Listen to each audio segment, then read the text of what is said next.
Hi అండి.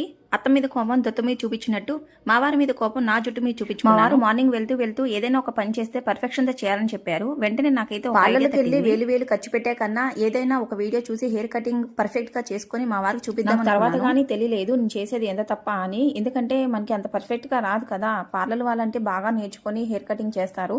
అదే మనమైతే ఏదో ఒక వీడియో చూసి హెయిర్ కటింగ్ ఎలా చేస్తామని చెప్పండి.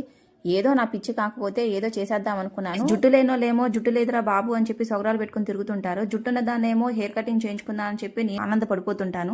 ఇదేం ఆనందమో ఈ ఆనందం తగల. ఇలా ఎన్ని కలర్స్ నెయిల్ పాలిష్ తీసుకున్నా కూడా మా చిన్న పాప అయితే అన్ని పాడు చేస్తుంటది. అందుకే తను లేనప్పుడు మాత్రమే నెయిల్ పాలిష్ చేసుకుంటాను. అసలు మా చిన్న పాప అయితే ఎన్ని నెయిల్ పాలిష్ నేలకేసి కొట్టిందో ఎన్ని గోడకు రాసిందో లెక్క. అందుకే తను లేని టైంలో మాత్రమే నెయిల్ పాలిష్ అనేది బయటకి తీసి వేసుకుంటాను. చాలా మంది నాలాగే ₹1,00,000 పెట్టి జ్యువెలరీ కొన్నా కూడా ఈ పిచ్చి జ్యువెలరీ మాత్రం అస్సలు వదలరు. ఎందుకు నేనే కాదు చాలా మంది ఆడవాళ్ళు కూడా ఇంతే. నా ఛానల్ అయితే సబ్స్క్రైబ్ చేసుకుని సపోర్ట్ ఇవ్వండి. మరి బై బాయ్.